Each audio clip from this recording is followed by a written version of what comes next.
This is Research Like a Pro, episode 178, RLP with DNA Study Group, Research Logging. Welcome to Research Like a Pro, a genealogy podcast about taking your research to the next level, hosted by Nicole Dyer and Diana Elder, accredited genealogy professional. Diana and Nicole are the mother-daughter team at FamilyLocket.com and the creators of the Amazon best-selling book, Research Like a Pro, a Genealogist Guide. I'm Nicole, co-host of the podcast. Join Diana and me as we discuss how to stay organized, make progress in our research, and solve difficult cases. Let's go. Hi, everyone. Welcome to Research Like a Pro. Hi, Nicole. How are you doing today? Doing well. I'm anxious to hear all about your research. How's it going? It is going well. I've been writing the report this week, and as you know, writing the report is awesome. It just helps you to clarify things so much, and so I'm excited to talk about that in the next episode and kind of reveal some of the fun things. We'll talk about some of the things that I've been finding in the research today, but it really is in the report writing, it all comes together. It's funny how that is. Having to put those sentences together in narrative format makes you think about the research in a more detailed way. It's funny because we say that all the time and people hear us say that, but then when they do the study group and then they actually do it, they're like, wow, that was amazing. Yeah. So it is really fun to see others discover that as well. Yeah, and it just shows how important the last part of the genealogical proof standard is, that you have to have a written conclusion if you're going to achieve genealogical proof, because without that, you can't build your case. Right. How can anybody know what you've done unless you have it written out? How can you know what you've done? Exactly. How many times have we done projects and we had this idea in the back of our head how everything fits, and then we leave it alone for a year till we come back and we have to do that again because we didn't write it down. Hope I'm not the only one that's done that. Nope, you're not. Well, for announcements, we have the study group registration beginning next week, December 13th, for our Research Like a Pro with DNA study group that will be in the spring of next year, starting February 16th and going for 13 weeks. Might be 14 weeks with a break for Rootstack and then also an extra week for researching, since we usually just have 1 week for the research logging step, but I think we planned it so that it will be 2 weeks. So that'll be nice. Oh, yeah, that's something that we get a request for every study group. Can we please have an extra week to do more research? So we're going to be able to do that now with the group being in the spring. Yeah, and then we'll have Research Like a Pro. That study group will be in the fall with just traditional documentary research and starting in September. And that one's a bit of a shorter study group. If you would like to join us as a peer group leader, we'd love to have you, and you can join our study group without the registration cost if you're volunteering as a peer group leader. So that's a wonderful opportunity. You just need to share with us a report that you've written and your experience and kind of why you'd like to be a peer group leader. And then, of course, please join our newsletter for coupons. We're having a holiday sale right now, so make sure you get on our email newsletter list so you can see those. Great. Yeah, it's always fun in December to run a sale and let everybody pick out a Christmas present for themselves, right? So true. Sometimes our family doesn't know that we want these types of things for Christmas. So, Yeah. Well, today we're talking about research logging. So last week we went over Diana's research plan for the Dillard research project. And the next step is to follow your plan and log your activities in your research log. And this is like a thrilling part of the process. You get to search databases, look at records, go page by page through courthouse documents, looking for that piece of evidence that really helps your case. So, what if you don't find what you're looking for? Do you record that search or do you keep clicking around in search of that elusive perfect record? Following your research plan and keeping a research log really does help you to avoid this problem, the bright, shiny object chase. When we're working in a DNA project, it's just as important to track what we've looked at and what we've done. So we're going to talk about that today. And Diana's going to talk with us about using her Airtable research log to track her DNA research and her documentary work. So let's do a little review of your project first, Diana. okay, so I'm returning to my Cynthia Dillard Royston mystery. She has a mystery father. And, this happens a lot when we are working back in time. She's my third great grandmother, so I'm looking for a fourth great grandfather. So DNA is relevant.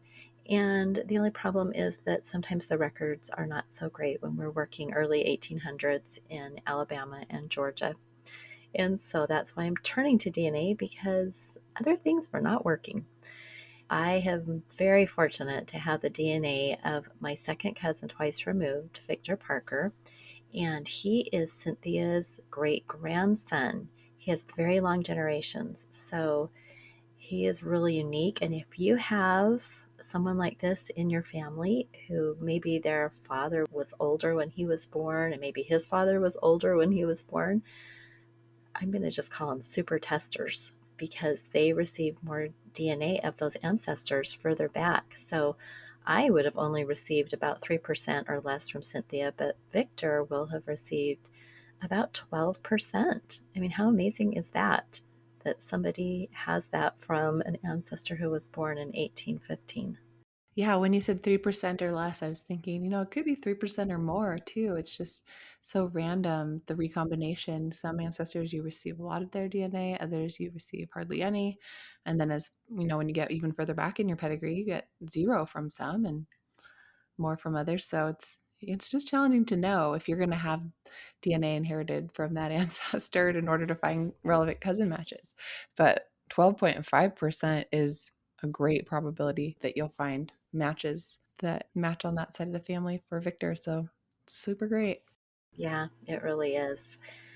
And I do have other cousins on the same line, and a couple of them are a generation closer also, but they did not receive as much DNA through this line as I did, from what I can tell with the matches. So you are right, it is really random. Yeah. Well, I'm working on this project in phases. I've had several phases. I've done a lot of documentary research to eliminate Dillard candidates for Cynthia's father, and I've done some analysis to find a cluster of DNA matches to research. And so in that phase, I was able to find this cluster through a network graph of a possible brother for Cynthia, and his name is Elijah Dillard. He was born 1814 to 1816, depending on which census you're looking at. And he was born in Georgia, just like Cynthia. He died in 1886 in Alabama. She had moved out to Texas and died out in Texas in 1882. I was really excited to find Elijah as a possible brother because of this cluster of DNA matches, where he is the MRCA, most recent common ancestor, because he's a man, and I have more records, hopefully, that will give me some clues. Yeah, that'll be great. So, this part of the research process is following your plan and recording things in the research log. And with the DNA projects, we had started off using Google Sheet or Excel spreadsheet to keep track of our research log. But then I came across Airtable when I was working with the SLIG, Salt Lake Institute of Genealogy Publicity Committee, and realized that it was a really good option for keeping track of complicated research projects where you're researching matches and finding their pedigrees, and you have test takers and you need to know all about their family tree, and you just have a lot of information to keep track of. So I started experimenting with using Airtable. It's a database and spreadsheet hybrid, and its main feature that I like is that it can connect one row or record from one of your tables to another of the tables in your database, so that you can describe information in the first table in another way and describe more parts about that. So you can describe the correspondence you've had with a DNA match, you can describe the segments that are shared with a DNA match, you can describe a research that you've done about a DNA match, and all of those are in separate tables, but they are all related. So it's a relational database, and you can go back and see the entry in your DNA match details table as you also record correspondence with that person. So as I started out, I, had different kinds of research logs in Airtable as I was experimenting. And now the most recent one that we have is a big base with a lot of tables with the ability to keep track of all kinds of different things like segments and locations and surnames and things and everything you might think of with a DNA research project. So you can go to Airtable Universe and search for my name and then look at the different research log templates that I have there. And the DNA Research Log 2021 is the most recent one that I've done. And you can click on that template and make a copy of it to your own free Airtable account and then play with it and see if you like it. That most recent update to the DNA research log, I created it to go along with our new book, Research Like a Pro with DNA, a genealogist's guide to finding and confirming ancestors with DNA evidence. So the book really explains how to use it. And so if you're wondering, the best way to use it, you should get our book. It's really helpful too. That chapter in the book just gives so many ideas of how to use the Airtable log. And I'm so grateful you discovered it and then taught me how to use it. At first, I was a little leery because I was so used to my Google Sheet research log that I loved. But now with Airtable, there's just so many more things you can do with it that I love working with it. So I had set up my Airtable research log at the beginning of this project because the very first steps, you are entering information in about the DNA match details and those people and the correspondence that you're having with them. So I already had all of that filled out. And then one of the next steps was to do the timeline, and I had a timeline table for both Cynthia and Elijah. I had separate timelines so I could track all their life events. So my research log was well started by the time I finally got to working in the specific research log table. And this is where I added all my information as I was following my research plan. The fields are very similar, I mean, probably identical to the ones that I would use in the Google Sheet research log.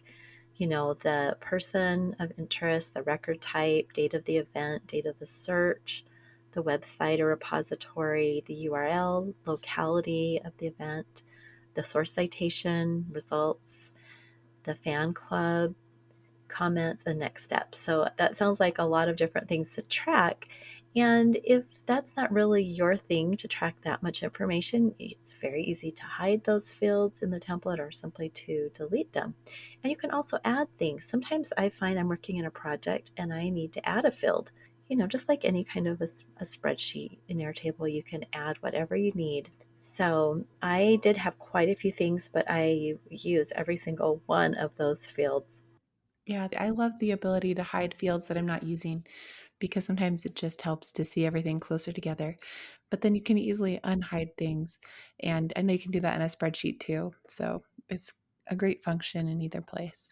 One of the really great things about Airtable is the ability to group your records together. So in Airtable, the rows of a spreadsheet are called a record instead of a row. So you can group by different fields. So sometimes I will group all of my research by a locality so I can see everything that I found from Hawkins County, Tennessee. And then I can go look further down in my log to see my grouping of everything I found from Fauquier County, Virginia. And it sometimes is just the way that I think about my research. I think about it in localities. So I like to see it like that. And then other times I want to group my research log by the person that it's about. And so I have a field or a column that has the name of the person who I'm researching. And sometimes that's a DNA match and I'm trying to find their ancestors. And sometimes it's my research subject, the ancestor that I'm trying to find the parents of. And sometimes it's one of their children. And so I like to group my research log by those people as well. And then I can see all the research I've done about this one person and their records throughout their life and things. And then you can sort, just like a spreadsheet, you can sort in your Airtable base and you can see things in order, in reverse order. You can group and then sort. You can sort and then sort again. So there's a lot of different things you can do. I love sorting by chromosome number and then by start point on my segments table because then I can see kind of like a chromosome map, all of the segments that are shared on each chromosome in order. Well, that is really cool. I have not got to using segment data in the Airtable yet because all of my projects haven't got to that phase yet. That's really neat that you can do that. I'll have to look at one of your samples. So I worked on my research log and I typically just start entering in information. And so, I was doing a lot of land research. Then I did some probate research, then I did some court, then I went back to land. So I had my information entered in as I was doing it, by date, and it was sort of mixed up. So it was really nice because then when I was ready to analyze it, I just grouped it by record type. So all my land records appeared under that. And then I also sorted by date. So then all the land records were grouped together and then they were appearing chronologically, which really helped me to see the pattern of the different men who were recording deeds. Really, really helpful just to easily group and to sort. And then, as you were saying, locations is so nice too because Elijah Dillard had several locations. He was in Macon County, he was in Pike County, he was in Dale County, Barber. And so, with all these different counties, since he seemed to have had land actions in many places, I was able to remind myself of exactly what was going on in one locality and then having it sorted by date. I could just have a little mini timeline for Elijah within that locality. So, really helpful going back and forth, sorting and grouping in different ways.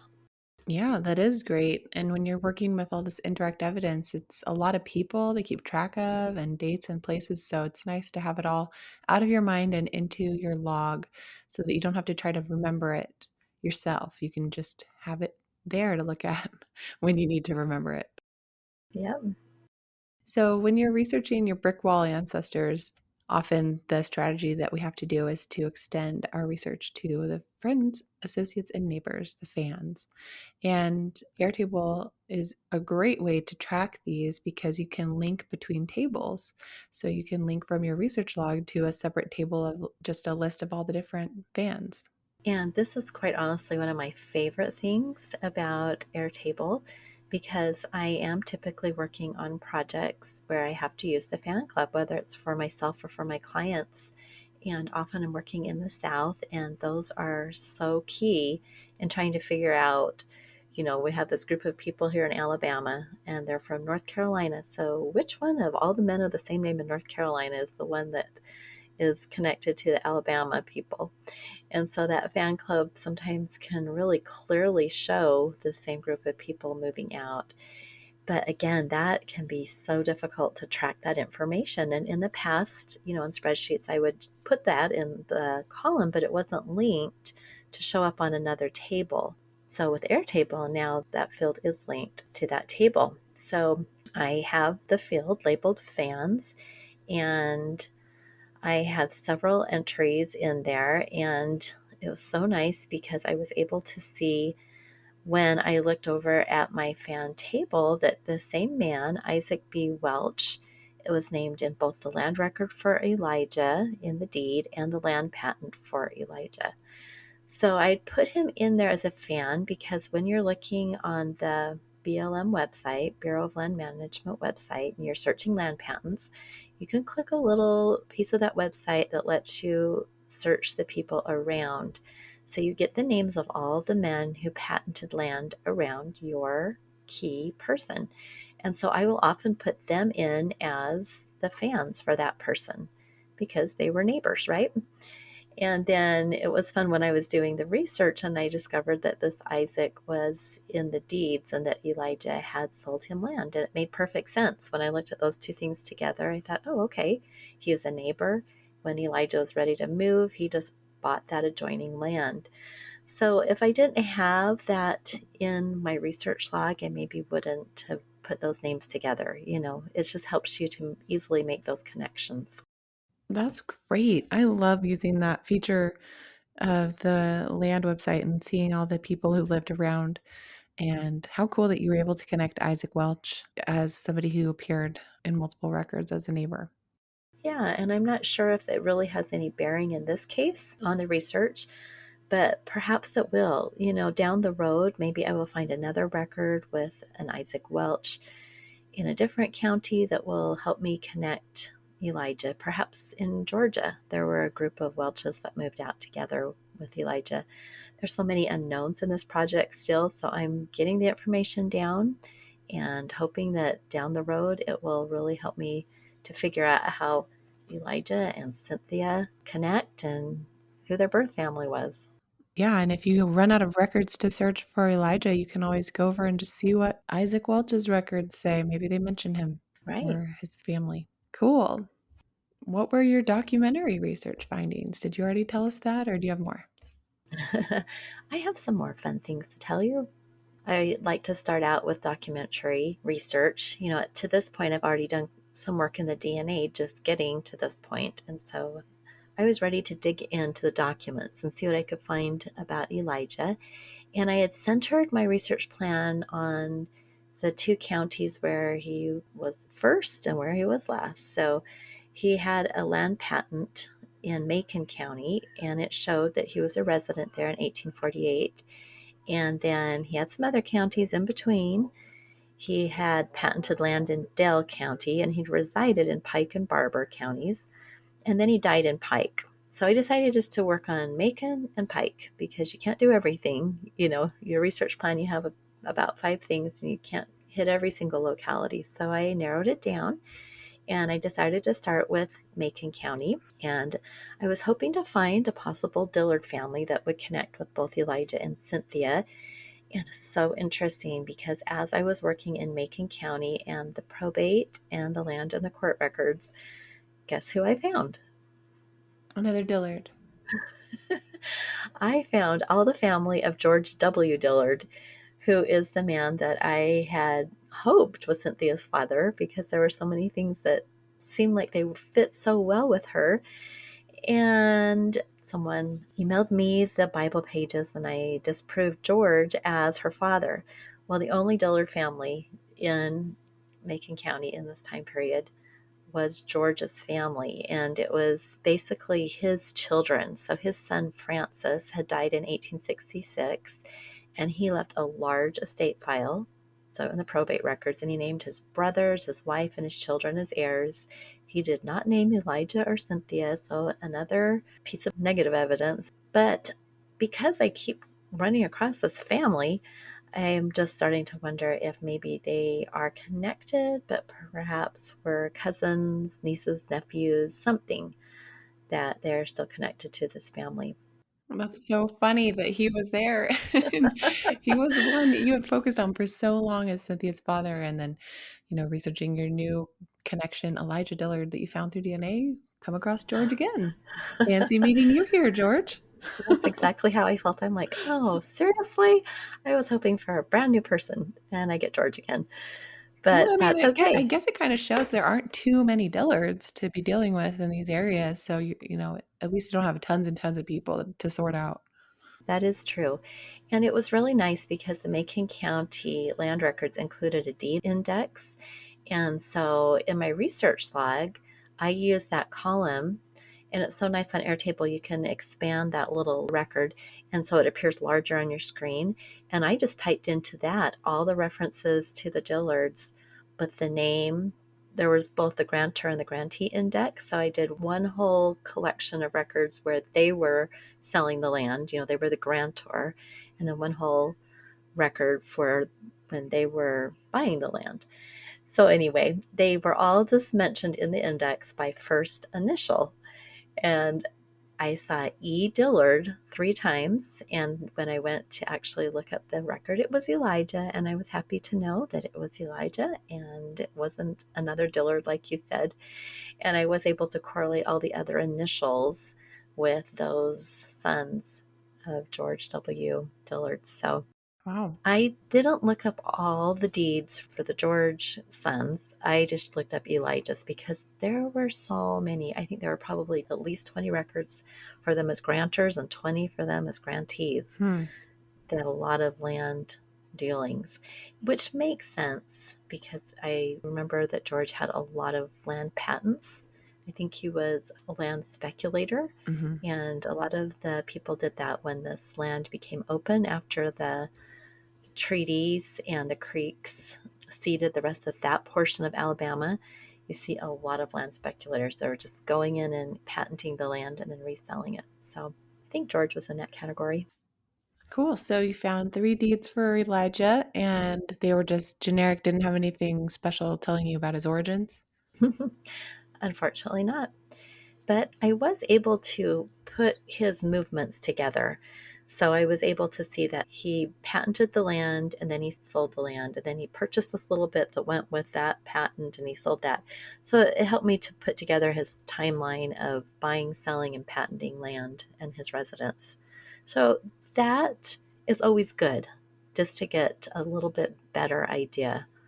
Yeah, was he residing there in that same county while he was buying and selling the land, or did it say he lived somewhere else? Yeah, he was a resident there for the Macon County records. So, you had to live on the land generally to be able to patent it. So that makes Mhm. sense. The interesting thing on the BLM website was that it said Macon/Lee. So Lee County was created from Macon in 1866. So that patent was originally granted in Macon, but now that land is in Lee County. So I had to do a little research to figure out why they were listing both of those localities. Mhm. But then, that actually shows me kind of the location of the land too. Okay, so that was Macon County. What did you find in Pike County? Pike County was where Elijah pretty much lived the remainder of his life. We really don't know where he was his early years. He was in his 30s by the time he's doing all his land patenting and selling. And he did marry in Pike County. I previously found that. That was in his timeline. And he was in the 1880 census there. I had that. And he was in the Spring Hill Township.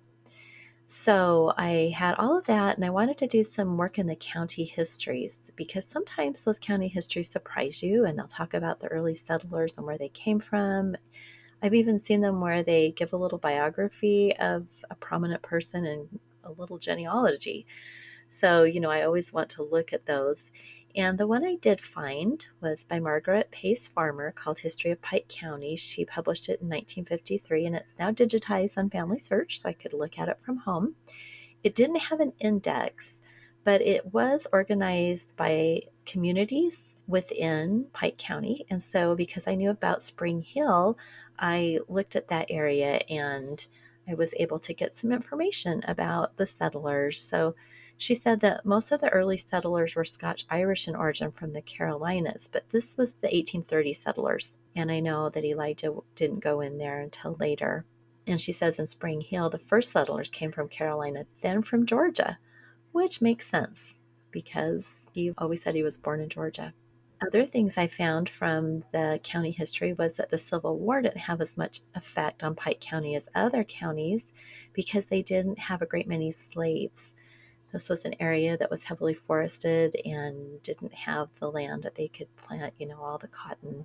That was very interesting. And then there was a huge burst of population with the railroad, which is not surprising.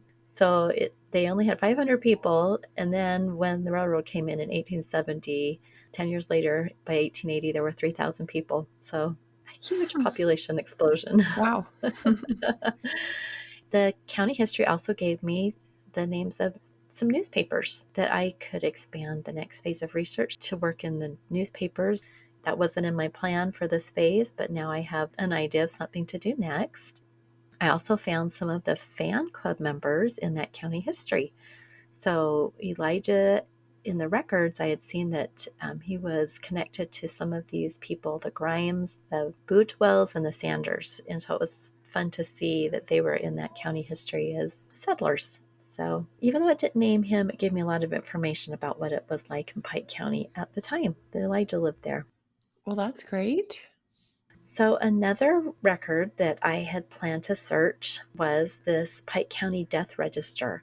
I had found in my locality portion of the project that Pike County was recording births and deaths from 1881, which was so cool.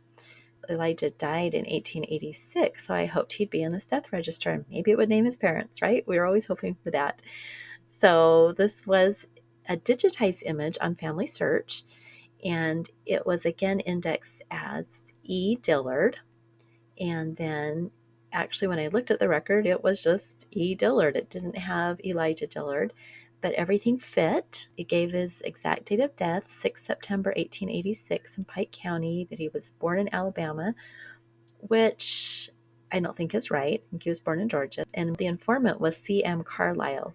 who also informed for a lot of other things. So maybe was a doctor. I'm not sure. I need to research that informant.